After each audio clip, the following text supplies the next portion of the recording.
Okay, what I want to talk about tonight is why questions, hoping to get to why HaKadosh Baruch Hu created the world. I think that it's worthwhile to examine what why questions are, how they work, so that in the case of why HaKadosh Baruch Hu created the world, we don't get lost in logical mistakes or fruitless wrangling. So the person asks why. He's asking for an explanation. There is something happening, or something exists, or something exists in a certain way, and he wants an explanation for its being that way. Explain why it is that way.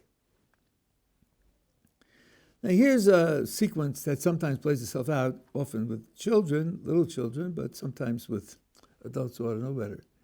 The person asks, why is A? And he gets an answer. A is because of B. So he says, why is B? So he gets an answer because of C. He says, well, why is C? Shall we go on? I mean, how's this going to play out? What's going on in his mind? Why is he asking? In particular, why is he asking with such sharp animus there? What's pushing him?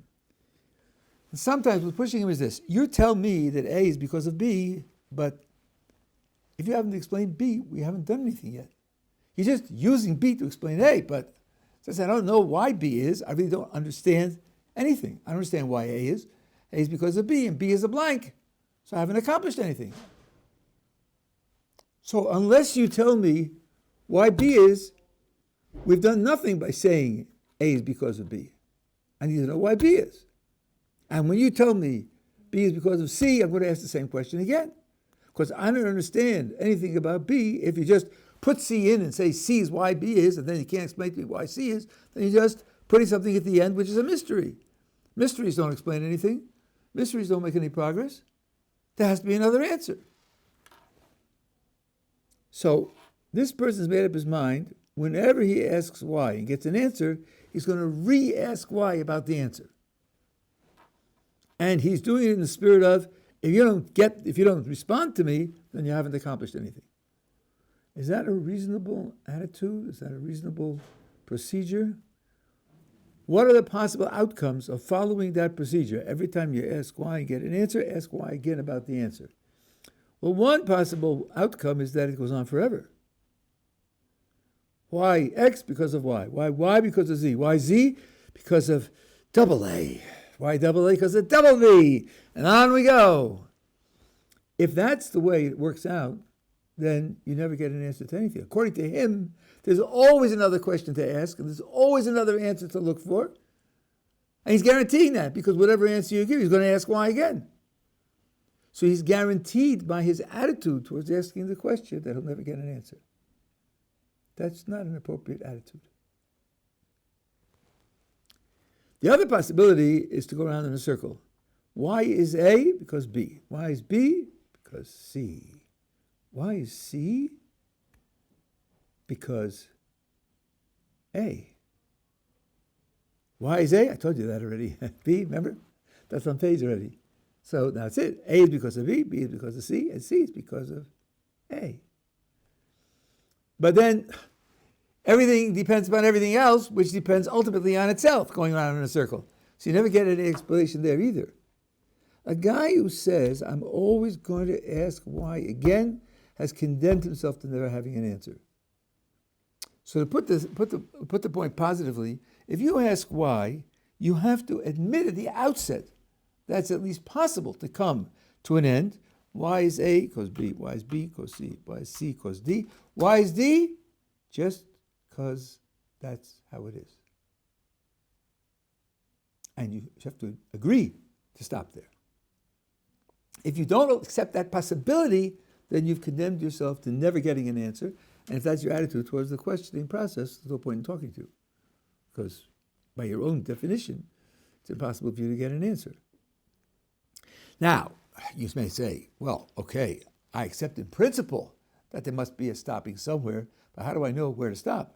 That's a good question. Not every place is equally good to stop. I'll give some pointers now, and I'll talk about it some more later. But I'm just trying to rule out the person who says, I always ask why again, and without an answer that fulfills all of the questions, I haven't gotten anything. That's not a reasonable position. Now let's take a couple of realistic cases. What job do you work at? I'm an accountant. Why are you working at accounting? Because I want to earn money. Why do you want to earn money? Because I want to buy a house. Why do you want to buy a house? Because I want to live in the house. Why do you want to live in the house? Because I'll enjoy living in the house. Well, why do you want to do what you enjoy? To which the response is, don't be stupid. Why do I want to do what I enjoy? Because I enjoy it. That's why. That's an end. That's a reason unto itself. It doesn't need another reason. It doesn't need another explanation. People's minds are finite. Your brain is finite. You can't hold in your head an infinity of purposes. At a certain point, a purpose has to be the last purpose you have in mind. So if you're asking, why am I doing this? Meaning, what's my goal in doing this? What's my motivation in doing this? There's got to be an end. Can't go on forever. It's not going to go around in a circle, not if I'm sane. So there's got to be an end. Now, some ends are intuitively acceptable and others aren't. Here's a key that will help. Otherwise, I say I'll refine it later, but here's the key that will help. So you say, why do you want to earn money? Now, just notice that there are lots and lots of people who want to earn money, and they want to earn money for different reasons. So you're putting yourself in a certain slot. There are many, many, many people who are in parallel slots, and they all have different reasons. Well, then it's fair for me to ask you, which one is yours, or do you have one different from all of theirs? Since there are many different reasons for this particular activity of earning money. Same thing buying a house. You might want to buy a house to live in. You might want to buy a house as an investment and resell it and make money. You might want to buy a house to impress your relatives in the family and show them how wealthy you are. I mean, you could want to buy a house for a lot of reasons. And different people buy houses for different reasons. So if I ask why he wants to buy a house, there's a background which makes that question reasonable, since there's a variety of possible answers that are already in the world, and I don't know which answer fits him, or maybe another one fits him. But when you come to why do you want to do something you enjoy, there you typically don't have a variety of answers. Though sometimes you might have a small minority. Why do you do something that you enjoy? Because it lowers my blood pressure. When I do things that I enjoy, it lowers my blood. It could be that you do that. Could be that you do that. But for many people, and for most of the things that we enjoy, we do them because we enjoy them, and that's the end of the story. So if he says, in my case, this is where the end is, this is where it stops, there's nothing more, there's nothing forcing, nothing pushing to ask the question. And then that's a place where it's reasonable to stop the chain. Similarly, I want to say this because I don't want to prejudice certain other issues. Pleasure, enjoyment is not the only thing that stops the chain. You see me handing somebody $500. You think, maybe God is giving out $500, Can I get in line? So you say to me, why are you giving him $500? I said, because I borrowed $500 from him. Yeah, okay. Well, I borrowed the money, I'm paying it back. I owed him the money, I'm paying it back. Why are you paying him money to pay back the loan? Because I borrowed the money. Since I borrowed the money, I owe it to him, so I'm paying it back. Because when I have a debt, that's what I do. I pay my debts. Why do you pay your debts? Because that's what I do. I pay my debts. I'm not trying to get a good reputation with other people. I'm not trying to solve my conscience. I'm not trying to sleep well at night. I pay my debts because when I borrow money, I pay it back. That's what I do. I don't do it for some other purpose. So there too, if it's a chain of motivation, it's quite reasonable to come to this as the bottom line chain of motivation and not demand that there be another further explanation. One moral of what we're saying so far is why questions aren't free. If someone asks why, you have it's appropriate to say to him, what makes you ask that question? What in the context makes you think that you need an answer to that question? What about the situation is unexplained that requires some explanation? A why question is a demand for an explanation, and sometimes there are things that are unexplained, and sometimes there aren't. I'm saying that somebody did something because he enjoys it, that doesn't require another explanation. It might have, but it doesn't require it. Nothing's missing if you simply say, because that's what I do. Thank you very much. Yeah, we could use some there.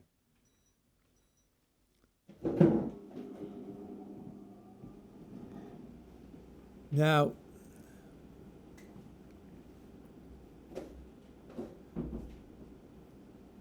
the second thing is this. He started with the idea that, well, I wanted to know why A, and you said because B. I want to know B because it's C. And then if I ask you C, if you don't have an answer for why C, you've done nothing. You've accomplished nothing. You haven't gotten anywhere.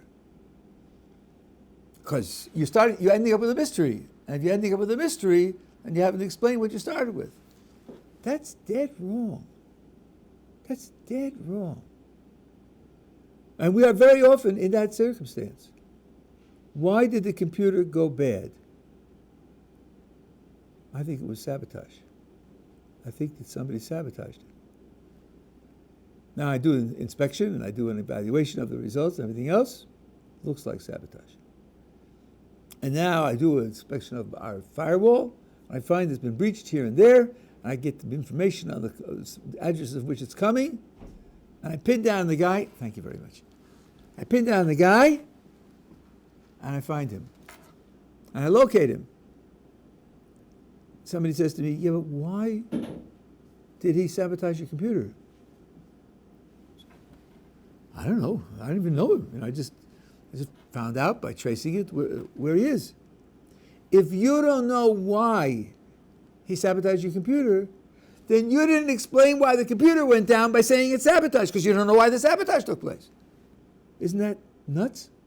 I know where to go now.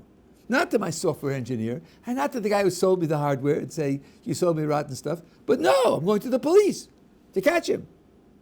I certainly got very important information that it was caused by sabotage. If I don't know the answer to the further question, why the saboteur did what he did, that doesn't deprive me of the usefulness of the explanation that it was done by sabotage and not something else. A one-step explanation is genuine, it can be correct, it can be valuable, and give you extra information without being able to take the further step to explain this explanation. If you don't have it, you still have something very valuable. We have this, I would say, it's an open question of philosophy whether we have this in science. Odessa has a wonderful intuitive essay on this subject called Nes V'Teva, Miracle and Nature, which is in English. You can read it. Let's take sugar that dissolves in water. Why does it do that? Well, the sugar is made of molecules, and water is made of molecules, and there's certain types of energy that the molecules possess, and they interact with them with each other in a certain way, which disrupts the bonds in the sugar molecule, and it dissolves in the water. Okay, so why does it do that? Why do the molecules do that? Well, because the molecules are made of atoms. And the atoms also have certain types of energy. And the atom's energy contributes to the energy of the molecule and explains why the molecules do what they do. Okay. And why do the atoms do what they do? Well, to tell you the truth, the atoms are made of particles also, and their particles have their properties, what they do, and how they do it. That's because the interaction of the particles in the atom, the atoms do what they do, which then determines what the molecules do what they do, and that's why the sugar dissolves. Gotcha. And why do the particles do what they do? Now, I'm going to make this short and simple, but the truth is it goes much, much more. Because I saw a paper a couple of years ago studying the proton, and it says behavior of the proton is almost infinitely complex. One particle, hello, it's infinitely complex. So this goes down and down and down and down. But let's just say Well, listen, protons do what they do, and electrons do what they do, and neutrons do what they do. And when they do it together, this is what comes out. They just do what they do? Yeah, we study them. We watch them. We do experiments. We calculate the results of the experiments. We figure out they have this much resistance to acceleration, which is what we call mass. And they have this and this spin, which means they have intrinsic angular momentum. And they have this and this charge, which say some attract and some repel. That's what they do. We observe them. We see that that's what they do. And we catalog that. And now, if you have a bunch of them together, and this one does this and that one does that, when they get together, then they get the sugar to dissolve in the water. Really? But why do they do those things? The official answer today is we don't know. Okay, there are exchange particles and so on and so on. You come down to a certain point, the answer is we don't know. We don't know why they do those things. Does that mean I have no clue why the sugar dissolves in the water? None? Just a mystery? Certainly not. The explanation in terms of molecules is correct. The water is made of molecules, and the sugar is made of molecules, and the molecules interact in certain ways, and the result is that it dissolves. That teaches me a lot. If I could somehow prevent the molecules from interacting, or I would get some other substance which wouldn't interact the same way, then it wouldn't dissolve. And I could predict that before I put it into the water, because I know that that's what causes it to dissolve.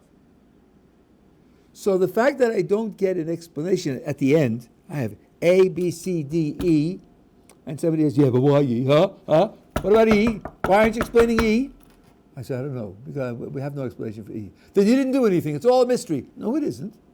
A is because of B. That's why it is. That's correct. It's true.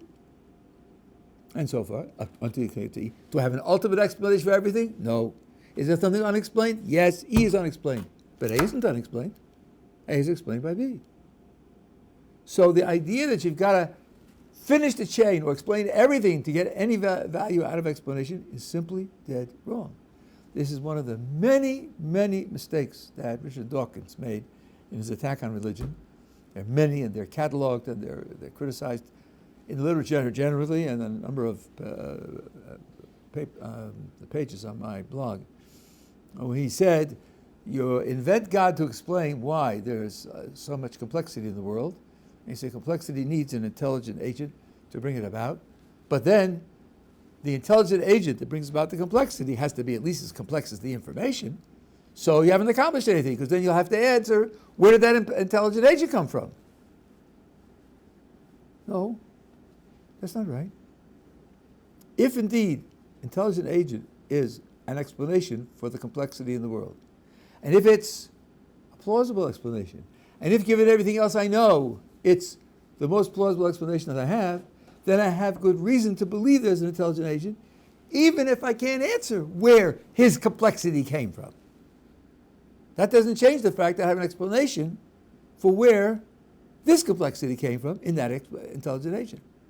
Compare SETI, S-E-T-I, the search for extraterrestrial intelligence. E.T., right? So they said, well, we're going to survey the universe as much as we can. We're going to try to pick up signals and see if there are any signals that show intelligence. So if you go point your receiver at Alpha Centauri and you get in signals, and the signals form the structure of the decimal expansion of pi, that's intelligence, baby. There's nothing short of that. If you get the pi coming in, you're done. What are they? How are they? Where are they? Where did they come from? No clue, but they're intelligent. And, get your guns ready, because if they're sending that signal, they could send warships next. Right? So the fact that I can't get beyond the first step doesn't mean that the first step is irrelevant. It's true, it's well supported, it's reasonable to believe it, to prepare for it, to interact with it, even though I don't have an explanation for where it came from. So that's the second thing that's wrong with the initial position of the person who always asks why after he's gotten an explanation. Now, I said that one way to stop the chain is where you get to something where, given the context and given what we know about the chain, it's natural to stop there, like the motivations for which we do things. I say a person did it because he enjoys it, or he did it because it was morally required, that's an appropriate place to stop the chain. It doesn't demand an explanation. Another way to stop the chain is this. Some will tell you that the very idea of a why question requires a contrast. Why A? Why A rather than what? And the rather than, in concrete cases, can be filled in a number of ways, and the way you fill it in will determine what kind of question it is and what kind of answer you're looking for. Why is the book on the table? Rather than what? Well, rather than on the shelf where it belongs. Okay. Or rather than in the box. Or rather than not on the table. Why is it on the table? Because somebody took it out to read it and he forgot to put it back. Why is it not in the box? Because somebody forgot the box here and then somebody else took it out to look at it. Rather than not, well, in other words, what's the book doing here? What's it doing anywhere? Why does it need to be here? Right? Somebody left it here and didn't come back for it, rather than being in his pocket, in Ohio. So depending upon what contrast you have in mind, why did he eat the pie? Why did he eat the pie rather than putting it back in the fridge, rather than giving it to the poor person at the door, rather than throwing it out, rather than what? And when you tell me the rather than, you get a different kind of answer. Now suppose I ask you, why is 2 plus 2 4? I think we could wonder, 2 plus 2, 4, rather than what? 5? 3? 2.5? Rather than what? Is there a serious question here? Can you even imagine 2 plus 2 being 3? Does 2 plus 2 is 3 describe anything to you? Can you imagine a situation where that would be correct? If you can't, then there's no question because there's no contrast, because there's no other thing that could be. If you ask why is A, and A is the only option, nothing else could possibly be, the question is idle.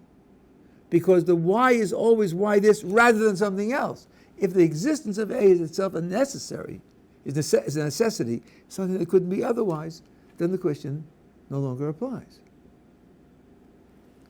So, for example, why is there a world? Why is there a world? Once upon a time, the response to that question, this was the Aristotelian ideas. Number one, the world's always been here. We've spoken about this in the past. Has no beginning, will have no end. And it operates according to certain rules, and those rules are necessary. They couldn't be otherwise. Okay, so if the world is, always has been, always will be, and it operates according to rules that couldn't be otherwise, then the why question goes away. Why is there a world rather than what? Rather than not being a world, there couldn't not be a world. Its existence, its nature, its operation are all necessary. I'm not plumping for the Aristotelian view. I'm showing you how that view, the way it's defined, avoids a very difficult, deep question. Because the way it's defined, there is no alternative. What does the Big Bang do? The Big Bang says, oh no, the world's existence isn't necessary, because if it were necessary, it couldn't have a beginning. It must have always been. If it's necessary, it can't be without it. It can't be without it means it can't be a time. It can't be that there was a time when it wasn't, or cannot be a beginning to the time in which it is. So if it began, then you're forced to ask, why did it begin? Because there's another alternative. The other alternative is that it might not have begun. Its existence isn't necessary. That's one of the big implications of the Big Bang. Of course, they try to get around it by saying there are other things that produce the Big Bang and so on and so on, and it's all phony. Because in the end, you're assuming something else was there before the Big Bang, and there's the same question about that. That's what we're going through now with lots of literature. So check out my literature on that. But the bottom line is, if the thing you're asking about has an alternative, then it's reasonable to ask the question. If it doesn't have an alternative, then it's not reasonable to ask the question. So that's a dead way to stop the why questioning. If you end up why A because B, D, C, E, so then why E? It's because there's no alternative. It had to be that way. Then you really have stopped the chain, not by giving an explanation, but by showing that under this condition, the why question is not a genuine why question. So again, the moral here is, if somebody asks why, check whether he has a justification for asking why. Not always is there such a justification. Are we together so far? It's just a little exercise in whys. Now, there is another way out in human motivation, and this is what we're going to apply to HaKadosh Baruch Hu. Let's say he says, I want the money for the house. I want the house to live in. I want to live in the house because I'm going to enjoy it. And what's your purpose in doing something you enjoy? And he responds, the enjoyment of it itself. That's the purpose of it. It's no further purpose. That's the end of my purposes. In this case, anyway. In this case, the end of it is to enjoy. So then, to ask for a further purpose is unreasonable. But you might ask, why are you the kind of person for whom this is your furthest purpose? Where the answer is not going to be another purpose, but something in your childhood, something in your background, something in your culture that caused your formation into the kind of person for which this is your ultimate purpose. Here, you're asking the why question by stepping outside the type of answers you were getting before. The answers you were getting before, I'm doing A. Why are you doing A? In order to get B. Why are you doing B? In order to get C. Why are you doing C? In order to get D.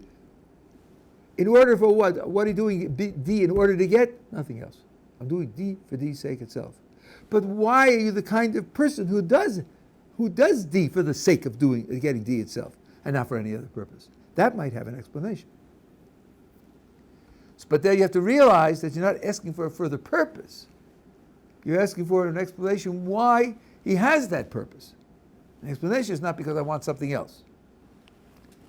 So now the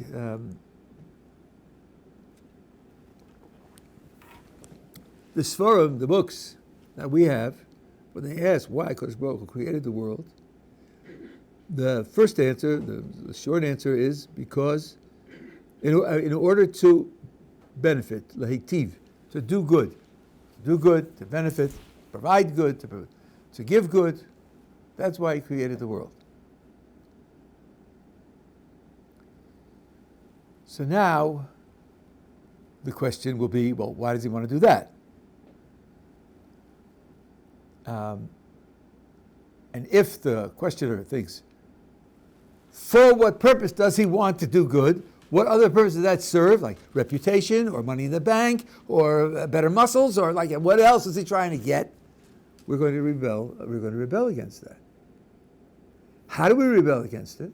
Say, well, the other motivation that you're talking about, the motivation of doing good for the sake of, all of those don't apply to HaKadosh Baruch Hu because of the kind of being that he is. In particular, he doesn't need anything outside of himself. He's totally self-sufficient. So it couldn't be in order to get. He is perfection, so it couldn't be in order to become something else, to grow, to develop in some way. He already is perfection. The kinds of extra motivations you're looking for don't apply to HaKadosh Baruch Hu.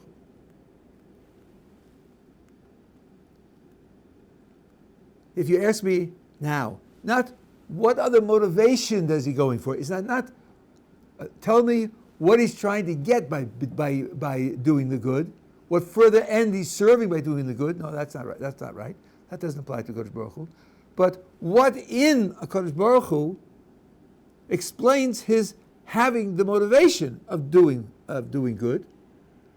The answer is perfection. The very perfection that we cited before. Goodness, obviously, is an element of perfection, let's just be sure we're on the same page. To be perfect means that something that nothing could be better than it. Be perfect doesn't necessarily mean there's only one, but perfection means nothing could be better than it. Well, if it isn't good, then something else could be better by being good, and certainly better. Something that's good is better than something that isn't good. So he's got to have goodness. Now, I'm quoting now the Ramchal and the Das Tunas. Now, let's think about the quality of goodness. People anyway, have qualities. Sometimes they have them potentially, and sometimes they have them actually. Let's imagine a person who's utterly isolated. He's in an area where there are no other people. Okay, if Peter Singer's on board, which I hope not, then I'll say there are no animals either. He's on some island where he lives off coconuts and green grass, and and sea slugs. I don't know. And he's well enough nourished, and the weather isn't too terrible, and he's surviving. Could I say that he is a generous person? No.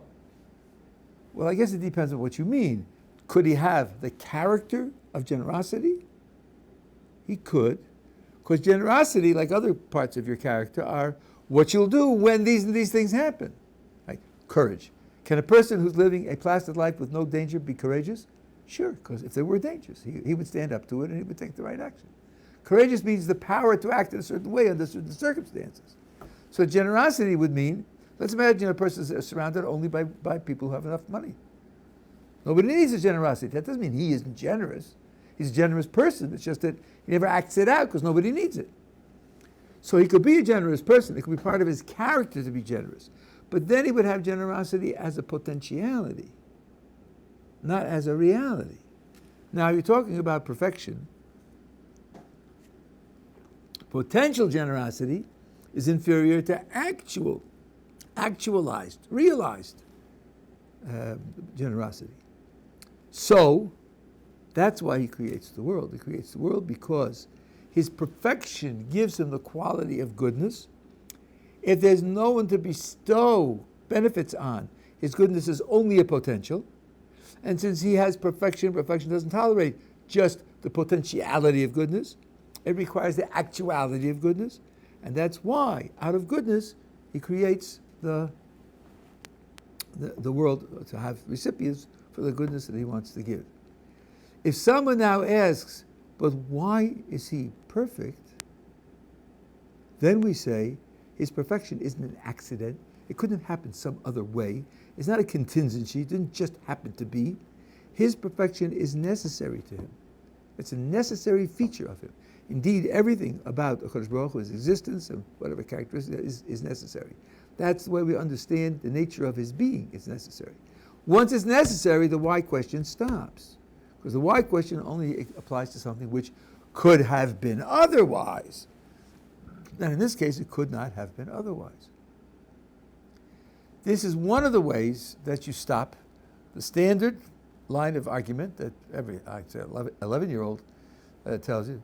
You say that God exists to explain why there's a world.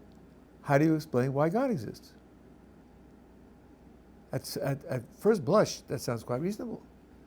You put in God to explain why there's a world. Well, how are you going to explain why God is? But you see, one difference is that the world that we have might not have existed. Its existence isn't necessary. So I've got to explain why it exists rather than not exist. For that, I need an explanation. But when you come to God, there isn't any alternative. Isn't that, just happens to be a God, but it could have been without a God, and so on. No, the concept of God is something that exists necessarily. So there's no alternative, no contrast to the why. Why rather than what? And that's how you say to the questioner, the why question doesn't apply to God. Another way to put the same point in terms of the Big Bang, and people have done this, I don't think I'm saying anything new tonight at all. If something comes into existence, you can ask what brought it into existence. But if something never came into existence, that means not there and then there. If it never came into existence, the same question doesn't apply. So the mountains weren't always there, so then we say, what brought the mountains into existence? And the planet, and the space, and all the rest of it. They weren't there forever, so what brought them into existence? But God's existence isn't bound by that way. There's nothing that he didn't come into existence. If he didn't come into existence, you don't ask what brought him into existence. What brought him in only applies when he came into existence, and he didn't. So he's not in the same category. So this is why questions don't apply to a Kodesh Baruch Hu, and why questioning comes to a halt. It comes to a halt in a reasonable way. What I want to avoid here is the person that says, you just put up a fence because you couldn't answer the question. You just put up a fence, and you're not allowing me to ask the question why. Well, the permission to ask the question why isn't given automatically. It has to be defined. It has to be defended by some consideration of there was an alternative, or this is not an appropriate place to stop, or something like that. Otherwise, you have to pay for the question why. It's not something that's free. Are we together? Okay. Now, you have a similar idea with definitions. Define your terms. That's the challenge of the sophomore philosophy student who now can stop every discussion. It could be about war, it could be about economics, it could be about psychology, it could be about stamp collecting. Define your terms. Wow, that's powerful. And the implication is, if you don't define your terms, you don't know what you're talking about. If you don't know what you're talking about, then your conversation is worthless. So, define your terms. Well, I think that defining your terms also isn't free. I think it also has limitations. I think also you have to defend your demand for defining your terms. It's not obvious, it's not automatic. So first thing, let's see, define my terms. So I have a term A, beauty, and I define it as fascination and adoration. He says, oh, really? Hey, fascination, adoration? Define fascination. Define adoration. Okay, well, right, what's it going to do if I define them? He says, well, define that, right? Same thing, chasing it down. Everything I use, when I define a word, I define it in other words, right? That's what definition is. Give other words that explain it. If he's going to demand define at every point, what's going to happen? Well, he's going to go on forever. That means, of course, he'll never get any definitions. And it's not as if I don't understand anything. It means that there are some things I understand on their own without definitions, and I use them to define other things. So you can't just always keep asking, define. Not going to go around in a circle either. A means B, B means C, and C means A, at which point you got nothing. So a person who says, define your terms, got to show me why that question is appropriate. And now I'm going to make the point in a slightly deeper fashion, a little bit less familiar, but in certain terms very powerful. This is an appendix in my book. So let's see. He wants us to define our terms, does he? That might be hard. People have been trying for thousands of years to define justice, for example, or right and wrong, or good and evil, or reality, or knowledge. Those are hard concepts. How do you try to define something? What's the process of looking for a definition? Say, well, okay, this is beauty or power or whatever it is. How about ABC? Somebody says, let's see, ABC. Is that really what beauty is? Yeah, but this picture is ABC and it certainly isn't beautiful. Oh, I see what you mean. No, okay, I'll try again. Now, what's going on here? We're trying to find the definition of beauty. How could we try to find the definition if we didn't know what beauty was? How would we be able to judge that a proposed definition was incorrect and had to be changed? How would we ever be satisfied and say, PQR, congratulations, yes, that's what beauty is. If I have no clue what beauty is, how can I do that? Clearly the search for a definition of an idea requires at least some understanding of the idea, doesn't it? Can't be total blank. So here's a more realistic description of what's going on. You have terms, maybe every term, or certainly the vast majority, terms have black, white, and gray areas. There's certain places where it definitely doesn't apply. There's some places where it definitely does apply. And then there are in-between cases where it's very hard to tell. Sometimes they're controversial, and sometimes we, as a group, simply say, we don't know exactly what to say. Let's say mountain and hill, okay? Everest is definitely a mountain. And what we have here in Jerusalem are hills. Where exactly do hills turn into mountains? 5,742 feet? 5,933 feet? Exactly where's the cutoff? I don't know. It's vague. It's hard to tell. So some things are definitely hills, some things are definitely mountains, and then there's a whole gray area in between. Let's suppose we set out to define hill and mountain by taking promontories on the Earth's surface and only using the ones which are either definitely hills or definitely mountains. Those we know already were right. Those we know already that were right. Now we look for a definition that gets those right, and a definition that explains to us what's going on. Then we might opt to use those definitions to clarify the gray area and say, well, up to here they're really hills, from here on they're really mountains. So the answer to the question, how we search for definition, is we have partial information. We're not totally in the dark. Let's see, is the hill a butterfly maybe? Or maybe it's a quadratic equation? Dunno, because I haven't got a definition. You know, maybe hills are money. I'm just totally in the dark. No, not totally in the dark. It's just that there's a gray area that we have trouble with, and we use the definition to clarify the gray area.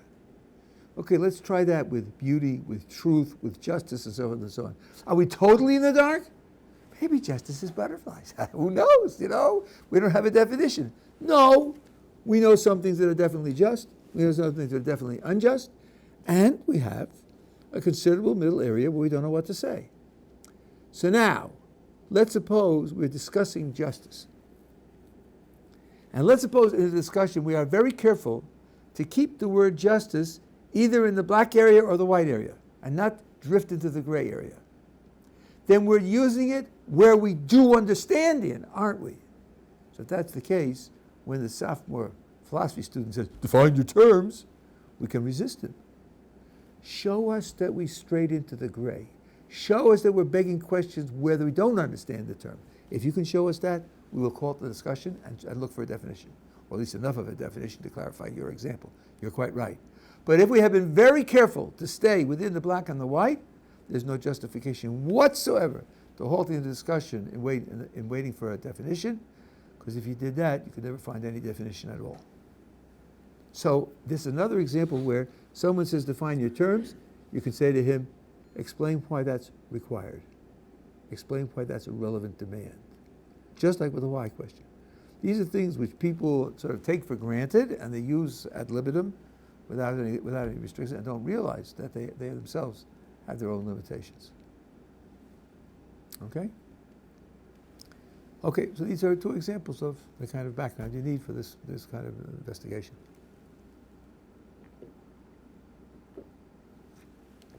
Okay, if you have no questions, Three points yeah. you spoke about were addressing the whys, the why question. Yeah. And the last point you spoke about was clearly defining things. What was the middle part of the... I had two examples, just the why question. But there are several different ways to disavow the why question. One is if you come to an ending point, which from people's experience is a natural ending point. You want another motivation for why he wants to enjoy himself, or another motivation for why he wants to do what's right. Often that's not the case. Right? There isn't. And then there's the question of whether there's another alternative, there's another possibility. If there isn't another possibility, you know, Einstein once said, what he would love to have, what's sometimes called the theory of everything. Here's the irony in the terminology today. There's something called the grand unified theory. Grand unified theory. Wow! It just leaves out gravity, that's all. Gee, unified? Yeah, 3 out of 4. That's not bad, you know. The theory of everything, the TOE, would be a certain principle which would show you that there have to be electrons. Electrons have to be exactly this size, and exactly this inertia, and exactly this spin, and nothing else could possibly be. That would be the explanation, to show you that only this is possible. Then you couldn't ask, why is it this way? Because there's no other possibility. So the logic there is very good. Just as hard to believe there is such a thing. But the logic there is that to get to the end of the story, you need something which couldn't be otherwise. That's the philosopher's dream. I have a question as well. Yeah.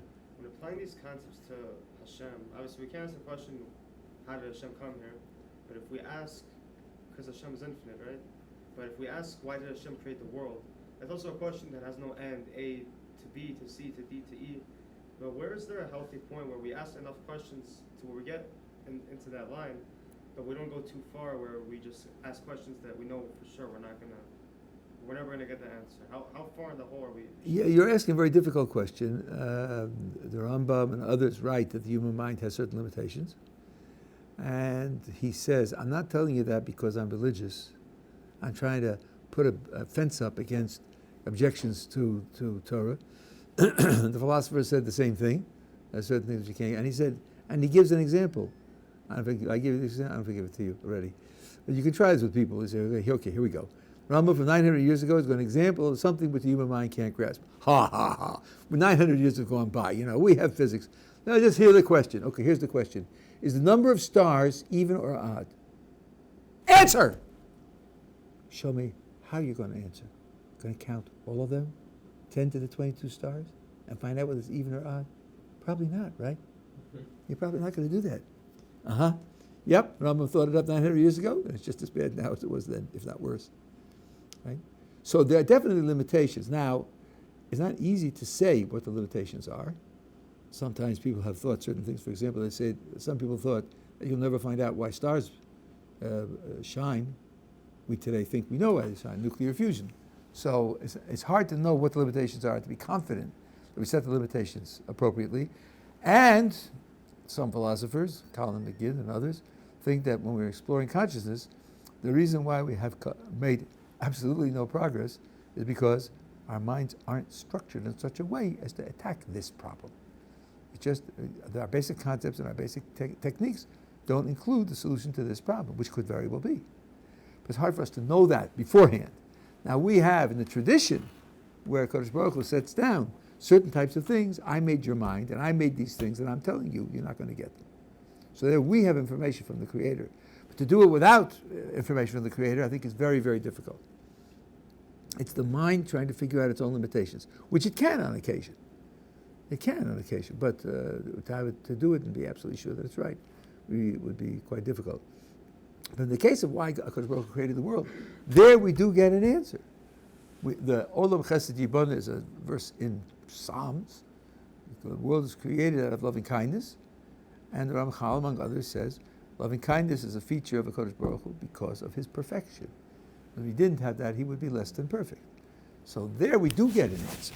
But there are other things that we don't get an answer to. I'll give you this one last example, and then I'm going to quit. Tzadik v'Ralo, why do the righteous suffer? So people say, oh, that's a mystery. Well, yes and no. We have lots of principles why the righteous suffer. You take a look in the Way of God, Lutzato, Part 2, Chapters 2 and 3. He has something like 8 different principles that explain why the righteous suffer. So why are we told by the Gemara that Moshe Rabbeinu asked this question of HaKadosh Baruch Hu? And HaKadosh Baruch Hu said to him, you're not going to know that. Because he was asking concretely, here's Ruvain. Why is he suffering the way he's suffering? That you're not going to get. You can know the reasons in general, but you may not be able to tell for a particular person why he's suffering the way he's suffering. It requires too much information about him, his past, present, and future, and the depths of his personality for you to be able to appreciate why he's suffering the way he's suffering. It's a little bit like medicine. Why do people die? I can give you the 6 most important reasons. Why did he die? I don't know. Did anybody see him die? Did anybody do an investigation? Maybe it's a 2-year-old corpse. Well, we may not be able to find out why he died. So there's a difference between general principles, why these things happen, which are revealed to us, because Baruch Hu tells you, this is why I do these things, versus knowing in a particular case. There, we're very often, it's beyond our ability to know. Okay.